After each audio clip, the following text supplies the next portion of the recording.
వైభవంగా అలంకరించినటువంటి పట్టు చీర. ఎందుకంటే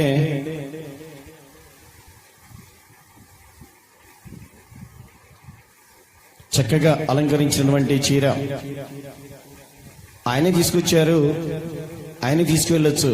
కానీ నేను తీసుకొచ్చినటువంటి చీర భక్తులకి ఇస్తే వాళ్లే తీసుకువెళ్తారన్న ఉద్దేశంతో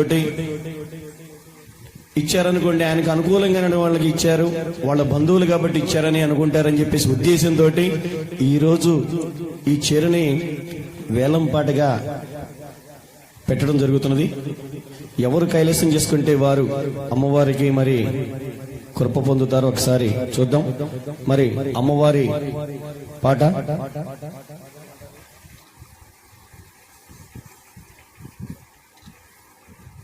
వెయ్యి 116.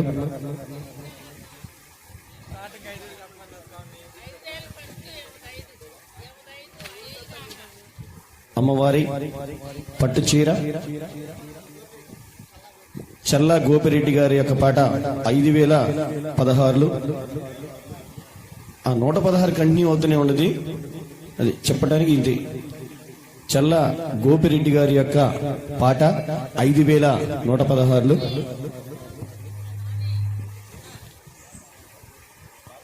పాపారావు గారి యొక్క పాట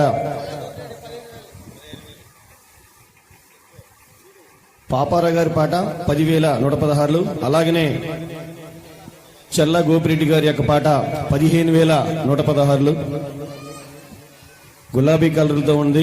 చక్కగా చెమికీలతోటి రంగురంగులుగా అలంకరించినటువంటి అమ్మవారి పట్టు చీర చల్లా గోపిరెడ్డి గారి యొక్క పాట 15,116.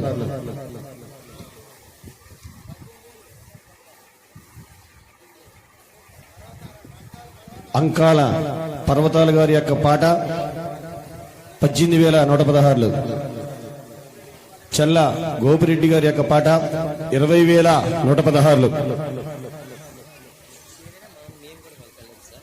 మరి చీర పట్టుకున్న వాళ్ళు కూడా చీర కొన్న వాళ్ళు ఏమంటే వెళ్ళిపోవాల్సిందే. చల్లా గోపిరెడ్డి గారి యొక్క పాట 20,116. చీర పట్టుకున్న పార్వతీ పరమేశ్వర్ల వల్ల మరి చీరకి అందం వచ్చిందో రంగు వచ్చిందో నాకైతే తెలియదు. చీర అయితే చాలా చక్కగా తల మెరుస్తుంది. మీరు పట్టుకున్న పార్వతీ పరమేశ్వరులు ఇటే కాదు, ఇటు కూడా ఉన్నారు. పాడబడలు తిరిగి చూపించాలి. ఇటు కూడా